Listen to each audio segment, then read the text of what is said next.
चश्मे को कूटा गया, जिसके वजह से आंखों से खून निकल गया।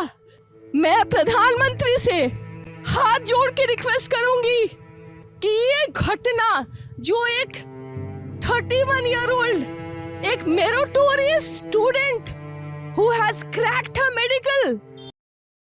दोस्तों, अभी हाल ही में एक बेहद ही कुख्यात अपराध हुआ है जिसने पूरे देश को हिला कर रख दिया है। जी हाँ दोस्तों, आज हम बात करेंगे अभी हाल ही में हुए Kolkata rape and murder case की कि कैसे एक ट्रेनिंग डॉक्टर का बेरहमी से रेप और फिर मर्डर किया गया। तो इस केस की तरफ नजर डालते हैं। 8 अगस्त एक ऐसा दिन जब एक post graduate training doctor RG Kar medical college में अपनी ट्रेनिंग के लिए आई तो उसके साथ कुछ ऐसा हुआ जो उसके माता पिता ने सपने में भी नहीं सोचा होगा।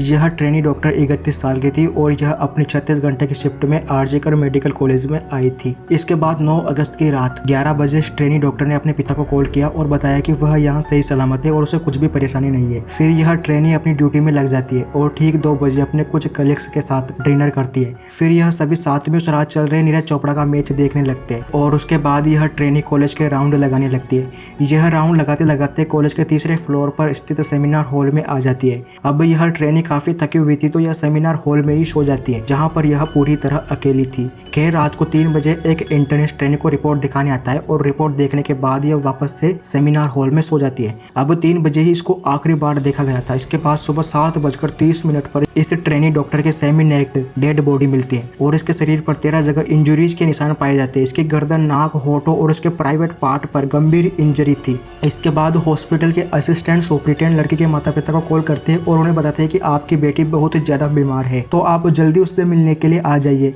अब लड़की के माता पिता को जैसे ही यह बात पता चलती है तो वो थोड़े हैरान होते हैं और सोचते हैं कि अरे, अभी रात 11 बजे ही तो मेरी अपनी बेटी से बात हुई थी, तब तो वह सही सलामत थी। फिर कुछ घंटों में ऐसा क्या हो गया जिससे मेरी बेटी की इतनी ज्यादा तबीयत खराब हो गई। खैर, 15 मिनट बाद लड़की के पिता के पास हॉस्पिटल से एक और कॉल आती है और हॉस्पिटल वाले लड़की के पिता को बताते हैं कि आपकी बेटी ने सुसाइड कर लिया है। ये सुनते ही लड़की के माता पिता को शौक लगता है और वे दोनों फौरन आरजीकर मेडिकल कॉलेज में पहुंचते हैं। लेकिन पता नहीं क्यों हॉस्पिटल वाले लड़की के माता पिता को अपनी बेटी से नहीं मिलने दे रहे थे। करीब 3 घंटों तक लड़की के माता पिता को बाहर खड़ा किया जाता है। लेकिन जब कॉलेज के स्टूडेंट प्रोटेस्ट कर देते हैं तो तब केवल लड़की के पिता को लड़की से मिलने के लिए अलाउ कर दिया जाता है। इसके बाद जब पिता अपनी बेटी को देखते हैं तो पाते हैं कि उनकी बेटी बहुत बुरी हालत में थी। वह अर्धनग्न अवस्था में थी और उसकी दोनों टांगें 90 डिग्री में थी। अब ऐसा तभी मुमकिन हो सकता है जब किसी इंसान का पेल्विक बोन, जो कि बहुत हार्ड होता है, जिसे केवल एक आदमी के द्वारा नहीं तोड़ा जा सकता, यानी कि कई लोग मिलकर ही उसे तोड़ सकते हैं, अगर वह टूट जाए तभी किसी इंसान की टांगों को 90 डिग्री में मोड़ा जा सकता है। ऐसा लड़की के माता पिता ने इंटरव्यू में बताया है, जो कि यह बात साफ कर रहा था कि लड़की के साथ कई लोगों ने मिलकर दुष्कर्म किया था। लड़की के पिता यह भी बताते हैं कि कॉलेज वालों ने इस मामले को यही दबाने के लिए उन्हें कंपनसेशन देने की भी कोशिश की थी, लेकिन लड़की के पिता ने यह कहकर मना कर दिया कि मुझे कंपनसेशन नहीं चाहिए, मुझे अपनी बेटी के लिए इंसाफ चाहिए। इसके बाद जब लड़की के पिता एफआईआर दर्ज करवाने गए तो पुलिस ने उनके एफआईआर को हाथों हाथ दर्ज न करके घटना के करीब 10-11 घंटे बाद दर्ज किया। इसके बाद कुछ पुलिस वाले आरजीकर मेडिकल कॉलेज में पहुंचते और अपनी इन्वेस्टिगेशन शुरू कर देते। पुलिस वाले सीसीटीवी कैमरों को चेक करना शुरू कर देते। तब उन्हें पता चलता है कि जिस दिन उस ट्रेनी डॉक्टर के साथ दुष्कर्म हुआ उस समय सेमिनार हॉल का कैमरा काम नहीं कर रहा था, यानी कि खराब था। अब पुलिस को क्राइम सीन पर एक ब्लूटूथ हेडफोन भी मिलता है। इस ब्लूटूथ हेडफोन को याद रखिएगा दोस्तों। फिर अस्पताल के कर्मचारियों और सीसीटीवी से पता चलता है कि उस रात संजय रॉय नाम का एक आदमी हॉस्पिटल में करीब 4 बार आया था। अब संजय रॉय एक सिविल वॉलंटियर था और सिविल वॉलंटियर वे लोग होते हैं जो पुलिस की मदद का काम करते हैं, इसलिए संजय रॉय हॉस्पिटल में आ जा सकता था।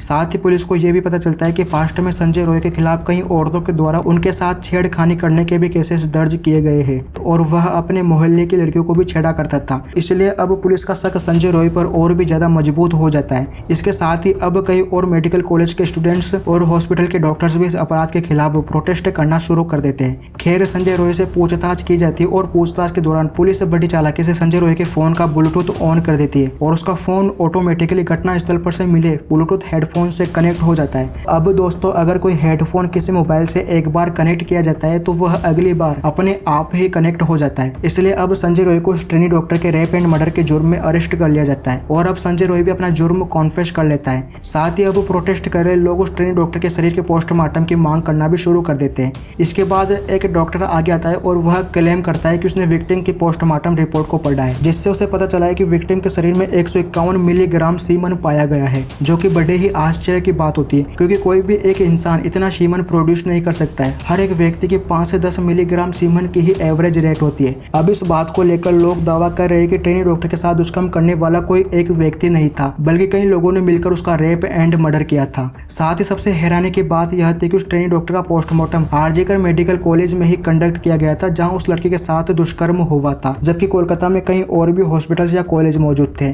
इसके साथ ही कुछ लोग आरजीकर मेडिकल कॉलेज पर ऑर्गन ट्रैफिकिंग और ड्रग्स जैसे कई आरोप भी लगा रहे हैं। कुछ लोग तो कॉलेज द्वारा सबूतों के साथ छेड़छाड़ करने का भी आरोप लगा रहे हैं। अब कई कॉलेज और हॉस्पिटल के स्टूडेंट्स और डॉक्टर्स के प्रोटेस्ट के चलते आरजीकर मेडिकल कॉलेज के प्रिंसिपल संदीप घोष ने अपना रेजिग्नेशन यानी कि इस्तीफा भी दिया, लेकिन वेस्ट बंगाल की गवर्नमेंट ने संदीप घोष का रेजिग्नेशन एक्सेप्ट न कर उन्हें आरजीकर मेडिकल कॉलेज से कुछ घंटों की दूरी पर स्थित एक कॉलेज का प्रिंसिपल बनाकर वहां नियुक्त कर दिया, जो कि एक बड़े आश्चर्य की बात थी। साथ ही अभी सीबीआई की जांच में सामने आई है कि उस रात संजय रॉय लगभग 4 बार कॉलेज के अंदर आया था। एक बार तो वह अपने एक दोस्त जो कि उसी की तरह एक सिविक वॉलंटियर था के साथ कॉलेज के अंदर आया था। दरअसल संजय रॉय के दोस्त का कोई रिश्तेदार उस रात कॉलेज में भर्ती था। इसके बाद संजय रॉय करीब रात के 4 बजे कॉलेज में आया था और लगभग पौन घंटे के बाद वह कॉलेज से बाहर आया था। बताया जा रहा है कि इसी बीच संजय रॉय ने उस ट्रेनी डॉक्टर के साथ दुष्कर्म किया था। खैर इसके बाद वह अपने दोस्त के साथ कॉलेज से थोड़ी दूरी पर स्थित रेड लाइट एरिया में भी आया था और वहां उसने एक लड़की को भी छेड़ा था। पुलिस ने जब संजय रॉय के फोन की हिस्ट्री चेक की तो उन्हें कई पोर्नोग्राफिक कंटेंट भी मिले थे और इसी वजह से संजय रॉय पर पुलिस का शक काफी मजबूत हुआ था।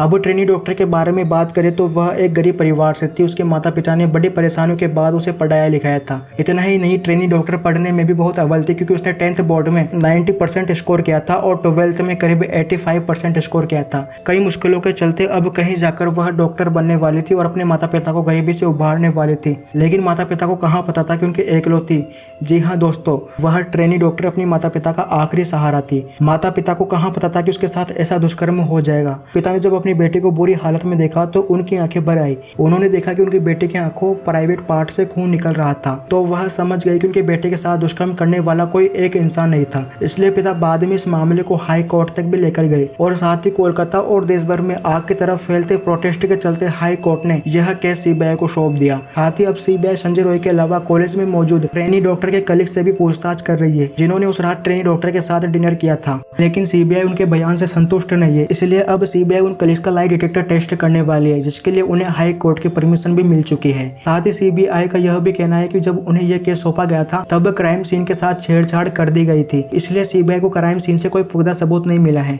अब कई बॉलीवुड स्टार जैसे कि आलिया भट्ट, प्रियंका चोपड़ा, ऋतिक रोशन, जॉन अब्राहम और आयुष्मान खुराना ने ट्रेनी डॉक्टर के साथ हुए इस दुष्कर्म पर जस्टिस की मांग उठाई है। इन स्टार में से आयुष्मान खुराना ने यह कविता बोली है। मैं भी बिना कुंडी लगाकर सोती, काश मैं भी लड़का होती। झल्ली बनकर दौड़ती उड़ती, सारी रात दोस्तों के साथ फिरती, काश मैं भी लड़का होती।